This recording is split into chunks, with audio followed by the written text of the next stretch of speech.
Music, dance, theater. It's time to take a seat on the aisle with Tom Alvarez.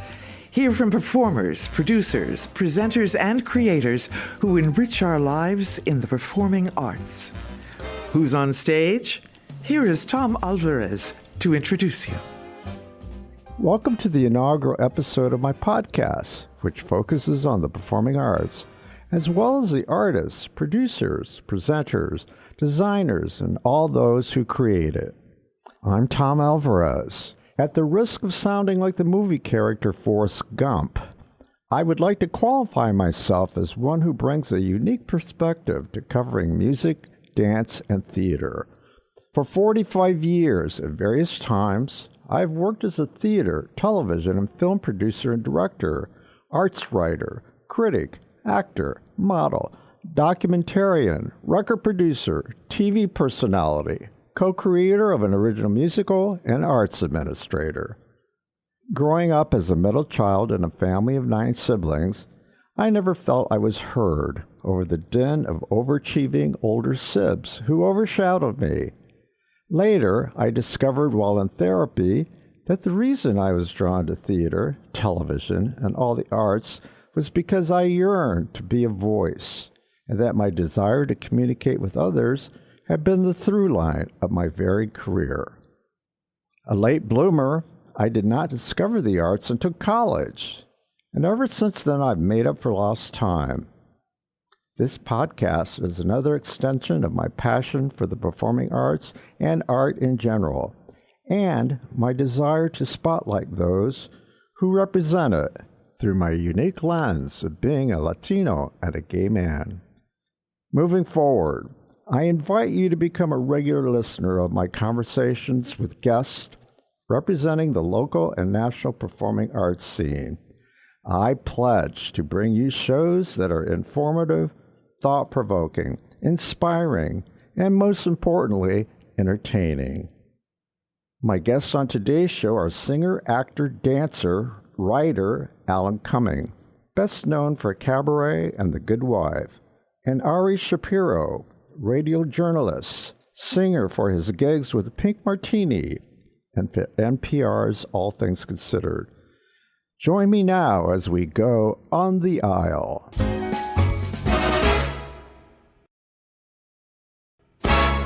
I welcome you both. I wanted to let you know that this is the premiere of my podcast. You were my very first guest, and it was just timely because your publicist reached out to me. I thought, this is great. So, thank you for giving me the honor of being my very first guest ever. We're thrilled to be here. Okay, great. So, where are you both presently? Where are you calling from? I'm in New York City. Yeah. And I'm in Washington, D.C. Okay. So I saw your show here in Indy in April of 2022. And I know what the show is about, but I want to ask you later on about, have you updated? But first of all, for those who aren't aware of it, tell me what Akin Oy means. Och is, well, they both kind of mean this. Och and Oy kind of are the same words in different languages, I suppose. Och is a sort of exclamation, a Scottish exclamation. And Oy is a Jewish exclamation. And so, because I'm Scottish and Ari's Jewish, we thought we'd call the show Och and Oy. Okay. So tell me about the show, or tell my listeners about the show. Well, it's sort of built on the idea that even though the two of us may seem very different, Alan is a performer, I'm a journalist, fundamentally we really have much more in common than you might think. And so we use that as sort of the skeleton on which to build this evening of stories and songs, jokes and entertainment. And we have a great time, and hopefully the audience does too. How was the show? I mentioned that I saw you at the Cabaret here. How did the audiences respond? Well, you tell us. You were in the audience. What did you think? Well, I reviewed it, but I wanted to know, did you have people come up to you afterwards, and what did they have to say to you? Were you here for 2 nights? We had an amazing time in Indiana. Yeah. 4 nights. I think we had 3 or 4 nights. Okay. And I did not know what to expect. I had never spent time in Indianapolis before, and we absolutely loved it. The audience was so enthusiastic. We We had the best time. We visited the art museum. We went to incredible restaurants. We had drinks at great bars. The hotel was phenomenal. Coca-Cola Bottling Factory Hotel was gorgeous. Yeah. Every time. And the audiences are really nice. I love that venue. I've actually played it when it was in the old place. Club. I saw Alan. I saw you at the when it was at the Columbia Club. That's what you're referring to. Yeah.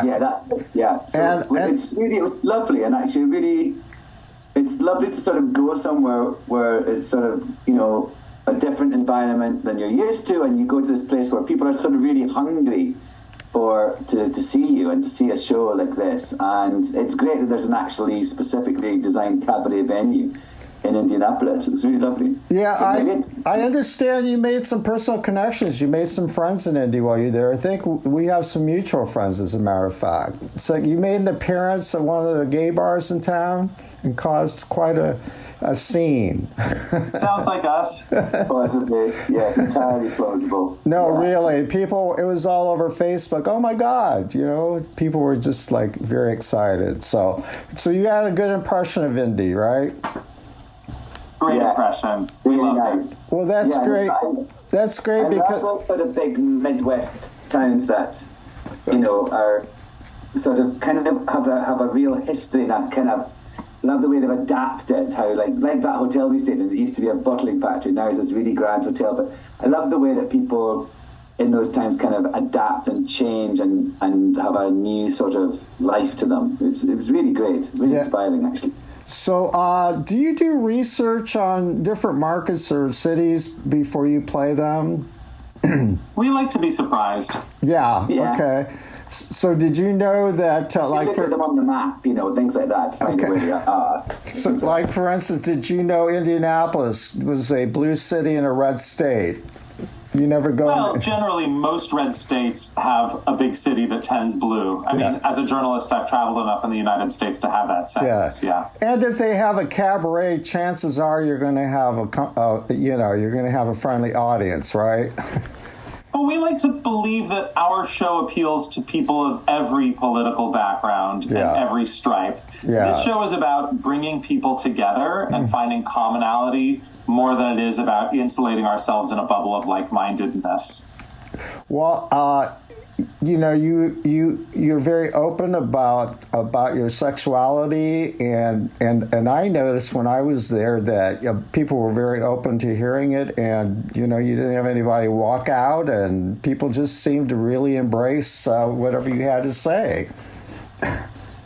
So they should. Yeah. I mean, it was great. I think if you're coming to see a show with me and Daddy in it, you are, I think obviously you're going to know us a little bit, presumably. And, I think because we just are quite frank and we just talk about who we are as performers and people and queer men. We're not asking for approval or acceptance. We're presuming that people will respect us for who we are. And I think it works. Our goal is to tell a great story, to entertain the audience, to show people a good time, and to have a good time ourselves. That happens to use our life stories as a vehicle, and those life stories are the experiences of two queer men. But we're not delivering a polemic. We're not coming in to give a TED Talk or hit somebody over the head with a treatise. The goal is entertainment. So, Ari, how do your fans, your radio fans who discover you in your cabaret act for the first time, how have they received it? I have been singing with a band called Pink Martini for about 15 years now, and I think because of the Pink Martini history, people are a little less surprised to see me on stage singing and cracking jokes than they might otherwise have been. But inevitably, there are still always a few people who say, "You look nothing like what I imagined," or "I had no idea that you sang," and so it's always kind of fun to show a different side of myself to those people who only know me from NPR. I've seen Pink Martini at least 4 times, have missed you each time. They've been to Indianapolis at the Palladium where you're playing at least twice. We'll have to fix that. Oh, I would love to have you come and pair with them. Thomas Lauderdale, you probably know, is from Indiana, North Manchester. I do. Yeah. And Stormy, is it Storm? Storm. Storm Large. Storm played the Feinstein's cabaret a couple years ago. I went to see her and chatted with her. She was great. And of course, She's China. wonderful. I've interviewed she and China, so I'm very familiar with Pink Martini. When will you be with them again? I don't know off the top of my head. I just did a New Year's Eve show with them in Los Angeles, and I'm sure I will join up with them again this year, but I couldn't say exactly when and where. Yeah. And Alan, I just read, I got noticed on Facebook that from Broadway.com that you're doing a one-man show in March 11th at the Studio 54 stage. Tell me about it. Well, it's a show, I have a solo show called, the one right now is called Alan Cumming is Not Acting His Age, and I've been touring that for a little bit. I just came back from Britain on Monday. Actually, I did a tour in Britain, and it's a show that I started in 2021 in Australia, and I do it concurrently with Ari and I's show, and in sort of gaps between my films and stuff. And I really love it. It's actually a nice thing to come back. Again, I love this idea that we have a time away from it and then come back and you kind of tinker with it. And it's about me and my sort of borderline obsession with getting older and what is age appropriate and who gets to decide. And just some stories. The theme is about getting older, something that we all obviously are doing together.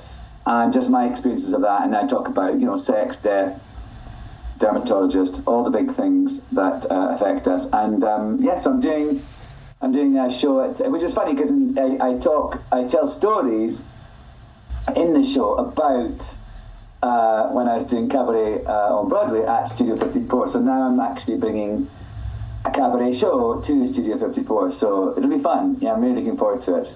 While Cabaret will be playing on Broadway again. Oh, really? Yes, the new cabaret, yeah. So, obviously, the boomer demographic of which I'm a member is huge. But do you draw all ages to this particular show, or just boomers? 21 and over. I'm sorry?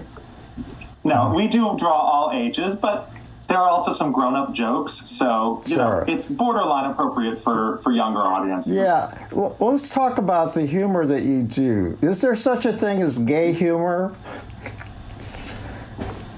I mean, I think there is such a thing as gay humor. I don't think what we're doing is gay humor. I think, because in a funny way, I think gay humor means that you have to understand a certain code and certain things in order to find it funny. Right. And with this, we are, I guess in a funny way, if we do anything like that, we sort of explain it. Sure.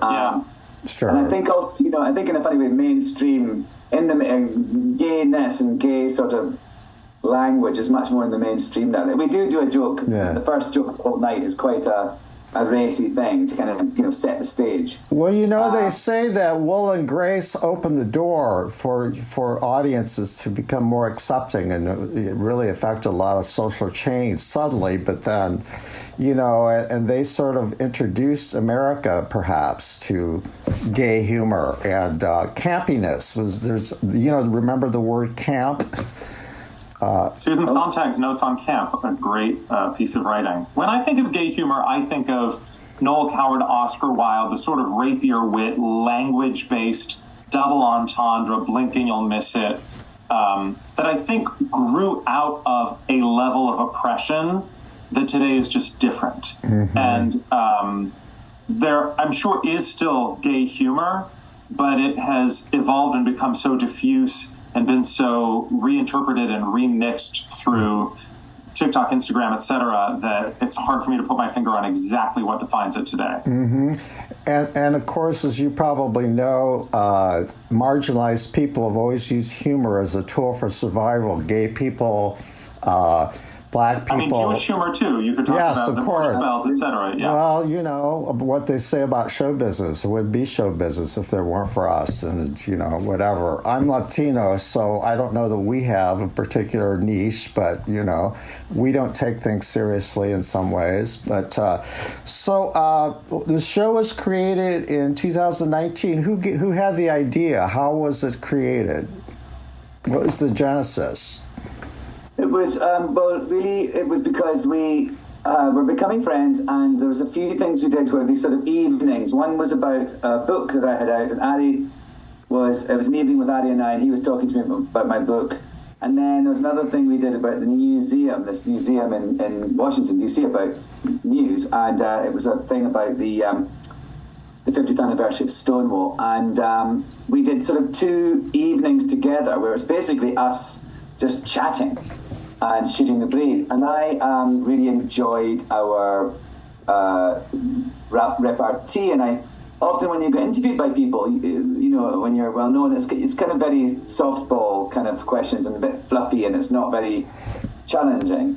And I really liked the way Ari challenged me, and also he's very witty, and you know, I was pleasantly surprised to come across someone that was interviewing me in that way that actually I kind of gelled with and had a sort of nice dynamic with. And so I sort of suggested, as we were walking off the stage after the second one, the museum one, that we should do a show together because we had a good, repartee and banter. And that was basically it. And Ari sort of said, don't say it if you don't mean it. And so... he meant it. I meant it, here we are. And then we just sort of made it up in a couple of weekends. And, it's been really nice to just sort of let something kind of blossom in an organic way that sort of wasn't really pre-planned. We just sort of just grabbed the moment and did it. Those are always the best ways. And had you seen him perform in Peak Martini, so you knew he could sing as well, right? I knew he could sing because I don't think I had seen him in Peak Martini then, but I did a solo show at the Joe's Pub. And I had booked tickets to go and see it with my husband, and then he asked me to sing a song with him. And so I did. I sang the Scottish song called Flower of Scotland, which indeed we sing in Ochinoy. So that was the first time we actually ever performed, was when I went to see Ari and I got up off out of my chair and sang a song with him. Ari, how did you guys meet, actually? What were the circumstances? Well, one of my best friends from college, Ben Eakley, was in Cabaret the second time that Alan did it on Broadway. He was one of the boys in the Kit Kat Club. And so I was living in London at the time, but I was back in New York visiting friends and went to see Ben in Cabaret. And he invited me backstage after the show to go up and meet Alan in the original Club Cumming, Alan's dressing room. And so I went up there, we met, we said hello, we had a drink, and then Alan dashed off to Scotland to campaign for independence. Okay. And had you listened to Ari and All Things Considered or NPR before that? Alan? Oh, yes. Yeah? Yes, I'm NPR. So and what did you think of his work? You mean his work on All Things Considered? Yeah. I'm a huge fan. I mean, I think I saw or heard someone who was asking the kind of questions I would like to ask, and I felt like taking people to task in an environment, in a sort of news and media environment where people were not challenged in the way that I would like them to be challenged. So I've said this to Eddie before, I really admire the fact that he's there doing that work and kind of daring to be, a little bullshit and a little asking the questions that they don't want to hear. And also I love the fact that, he could be talking to a politician, the next one talking to a pop star or a novelist or something. The range of that, it just made me think he's a really fascinating person, and as indeed he is. He has a great range of interests and a huge intellect and a great wit. And he's got it all. He's got the whole package. So, I'm blushing, Alan. So Ari, they say most journalists become journalists because and you both, by the way, you both are consummate storytellers. And but as a journalist, that comes with the territory. Are you not just simply curious? Absolutely. Have you always been I'm curious about people. Yeah. Yeah, I love that I have a job where I get to meet strangers and ask them nosy questions. It's great.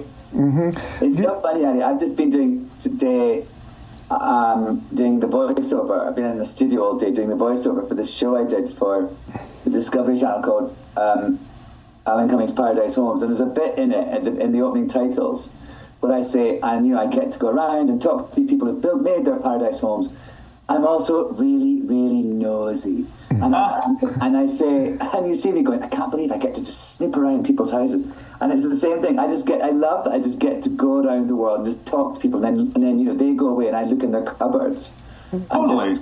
It's so fun.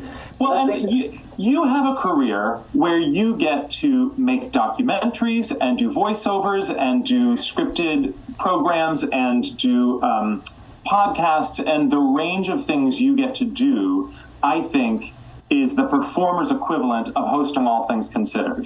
Because, there are people in my journalism world who are a White House correspondent and they cover the White House and that's what they do. But the kind of job I have is so much more wide-ranging. And similarly, there are people who are Shakespearean actors and that's all they do. But you have such an enormous range that, yet again, I think our lives parallel each other in these sort of not obvious ways, but that are deep. So, yes. Ari, broadcasters, they don't admit it or own it, but, I started my career in TV and I'm still involved in it, but I see that it's actually performing. It's a form of performing. Do you agree? Oh, absolutely. Yeah. I wouldn't shy away from that a bit. If you are tuning out of the story that I'm telling, it doesn't matter how compelling and interesting and important the story might be, I've not succeeded at my job. So, I have to have the facts right, and I have to report what's important, but I also have to do it in a way that people want to listen to it, and there's an element of performance in that. So are you looking forward to the coming year in politics? Is that going to be a big part of your job, covering the presidential race, or one of many things you're going to continue to do?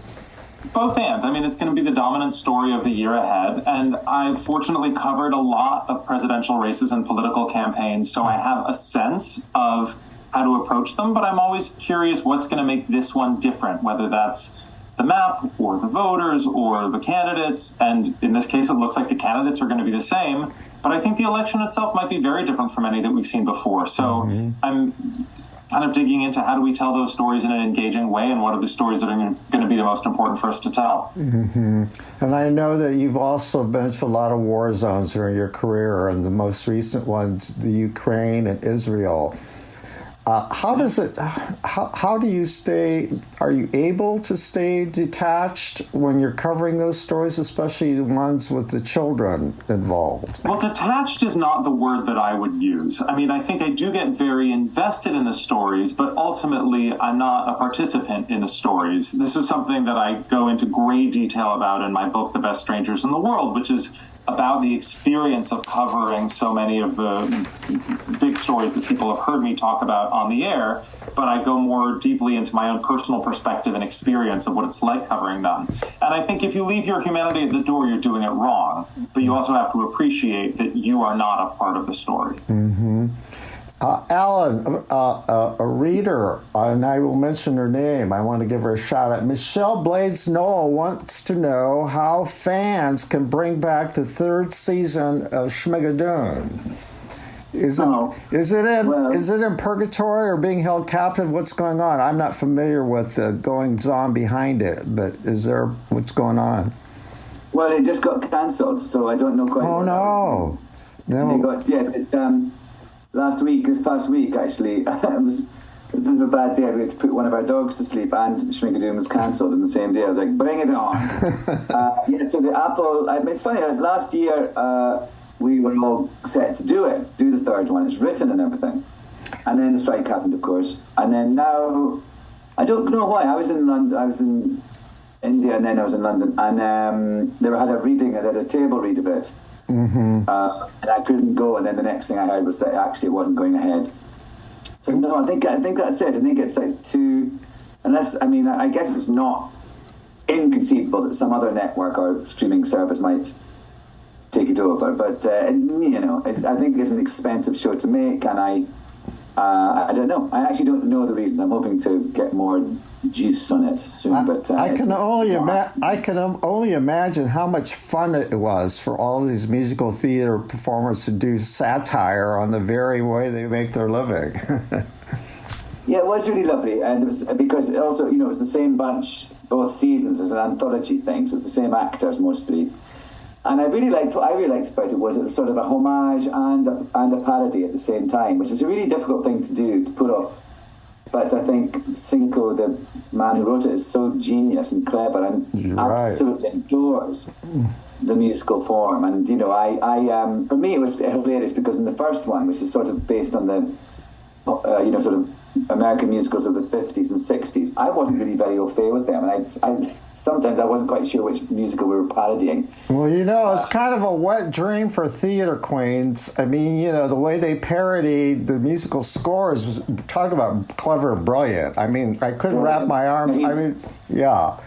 Cinco is really a genius, and it was his sort of pet project, and he just adored it. And it was so well done, and also all those people that I worked with. They were just great, and all just a bunch of old muckers, and really lovely to sort of, especially the first time, because it was when we were still sort of in lockdown. So we went to Canada, and we were in a sort of a bubble, and we're all different colours. We were the red people, and only other red people could talk to us in the studio, and we had to leave the studio before the yellow people could come in, and then the yellow people could go. It was just bonkers. Yeah. And bizarrely, none of us got COVID, so that was good. But it was just this, it was like, because we had to normally on a film or on the second season of Schmigadoon, if we had gaps, we would go home and then come back. Mm-hmm.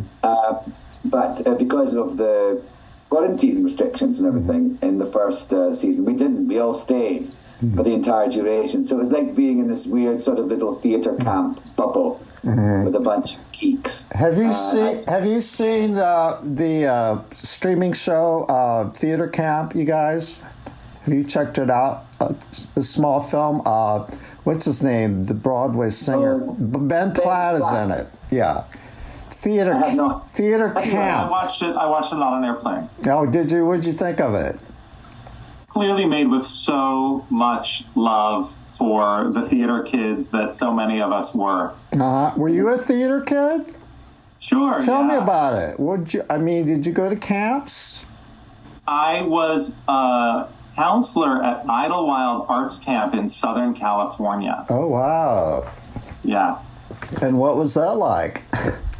I think the counselors had more fun than the campers.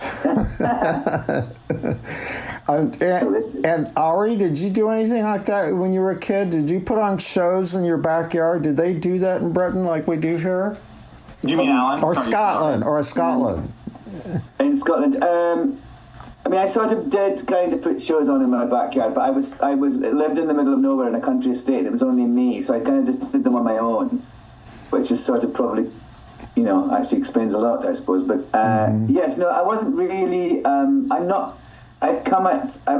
We always joke, Ari and Henry, our musical director, and I, when we go out on the road, they'll be kind of geeking out about some musical, and I have no clue what they're talking about. I'm like this sort of Luddite, a musical Luddite, and I think it's funny when you've done a couple of musicals, people sort of assume that you're, have encyclopedic knowledge of them, and I don't. So I sort of came to it quite late, and I don't know. I'm not quite. I don't think I get sort of fervent about things as much as people do in terms of musicals. I like some. I'm not crazy about a lot, but I love when it all works. I get it, and you don't fit the stereotype, do you? No. That all gay men love musicals. We live for musicals, so.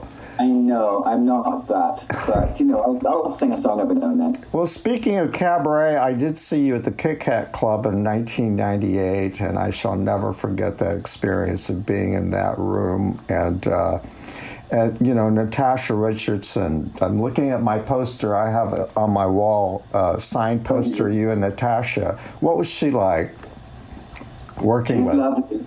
I mean, that really was a magical time because it was sort of. it was, the show, that production became this big sort of juggernaut. And then it moved to Studio 54, and then, then I did it again 16 years later and everything. So it had this much bigger kind of big Broadway life. But at the beginning, it just felt like, I actually joke about the fact that I was making a film in Prague right before I did it. And someone said to me, "What are you doing next?" And I went, I did the show that I did in London a couple of years ago. It's transferring to New York, and I'm going to do it there. And that's what I felt like. And it just felt like I was doing a show that, in a new place that I'd already done. And then I came to New York, and, I hadn't met Natasha until we started. And I was so green about the whole Broadway. I didn't realize it was going to be such a big thing. I saw a big, that poster with my eyes as I was driving in from the airport, and I was like, what? I felt like I was so out of my depth. And she was really lovely. She was so sort of kind of kept me straight in terms of the Broadway etiquette and what to do and what happens and everything. How did her death affect you?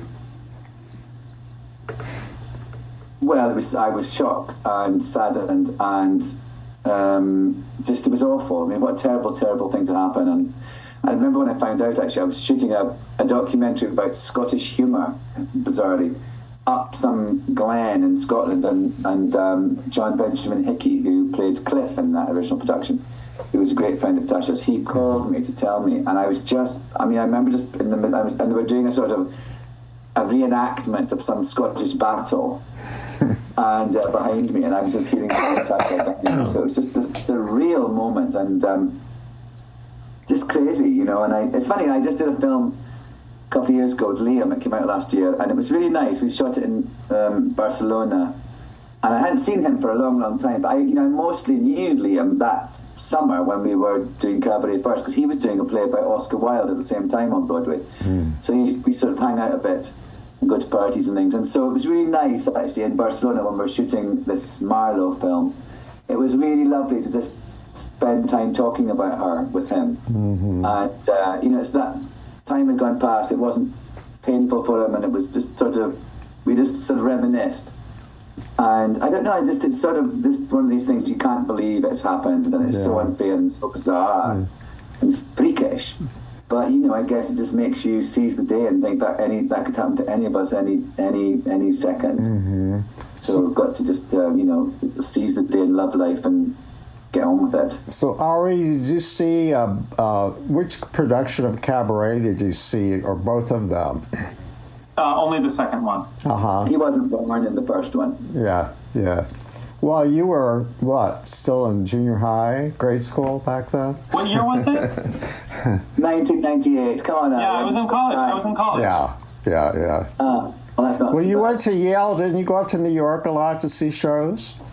I did. My first Broadway show was Sarah Jessica Parker in Once Upon a Mattress. Oh, wow. Oh, you know what, Harry? I've just been listening. I'm listening to Christine Baranski read Mary Rogers' memoirs on my Audible thing, and it's so fantastic. And I've heard it's great. I've heard it's really, really great. It's so nice, and also what a joy Christine Baranski is. I bet. But to hear her reading a sort of wisecracking old broad's memoirs is just that. And I wrote to her. When I was in India, I wrote to her and said, "I'm writing to you from this Indian train, and every time I do my exercises, I put you in my ears, and she wrote back and said, 'You're the only person who would write to me from an Indian train.'" See, you guys, this is the kind of conversation you have that you have on stage. How much of it's scripted and how much of it is improv, or is it a combination of both? Your show. All of it was once improv, but it's now all pretty much the same from one performance to the next. Yeah. So tell me. Have a little ramble, but it's sort of the show's quite tight. We've got to get we find it's actually got a really good speed to it. So we kind of go off on a tangent. It's kind of usually not so great. So how do you keep that cabaret kind of cabaret is intimate, very close connection with the audience because you're right there up in front. How does it feel? What's the difference between performing in those spaces as opposed to like the Palladium, which is 1,600 seat theater? Alan has a very good answer to this question. Well, thank you, Harry. I believe that it's not about the size of the venue that makes something intimate. I think you can play in a stadium and still you can make everyone feel like you are looking into their eyes and you're just talking to them.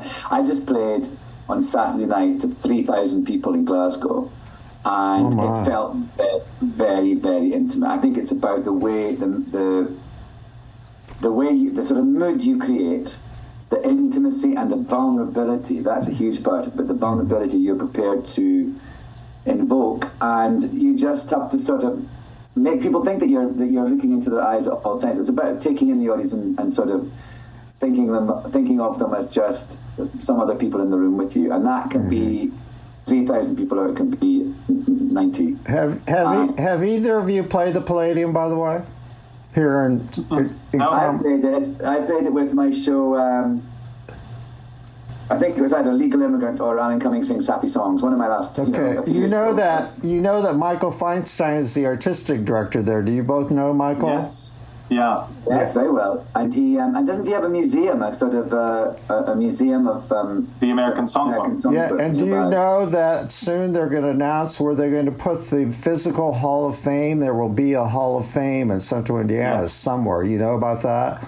Yeah. And do you know that he's been amassing... A Hall of Fame for what? For the Great American Songbook. Michael has been amassing a collection of, tapes and scores and even people's pianos and, Ella Fitzgerald's gowns and so on and so forth. Isn't that all in the place in Indiana? Yeah, it's gonna.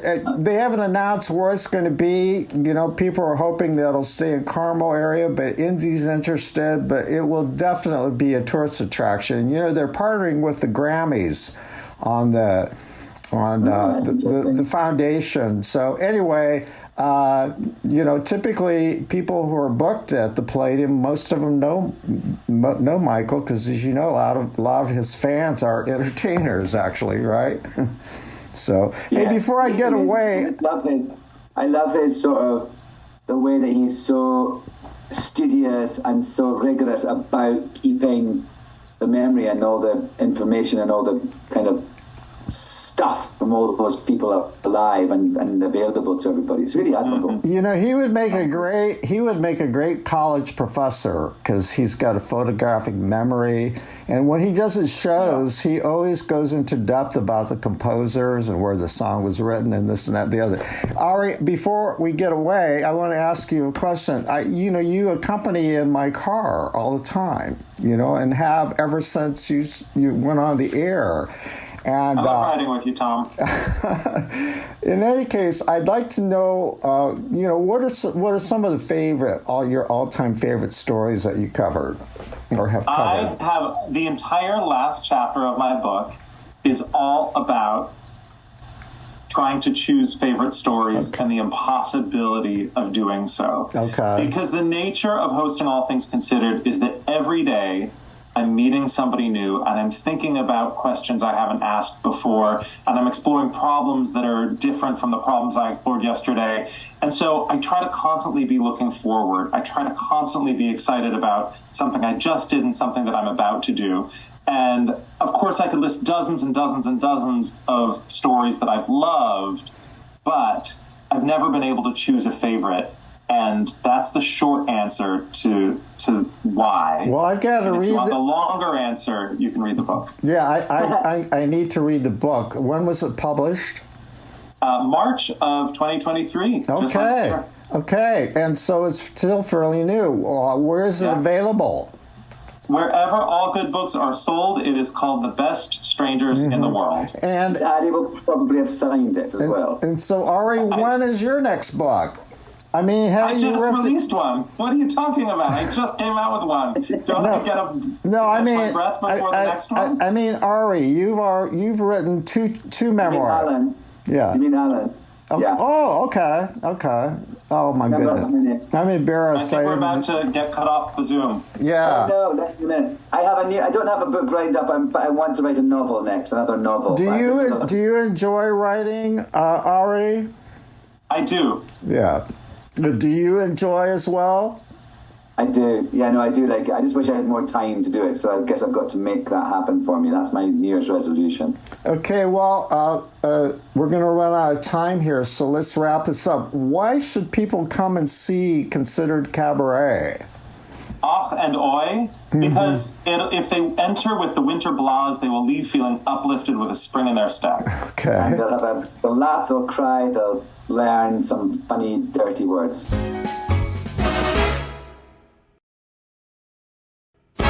Thank you for listening to my interview with Alan Cumming and Ari Shapiro.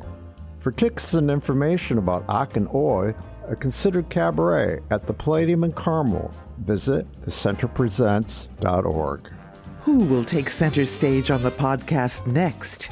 Your seat on the aisle with Tom Alvarez awaits.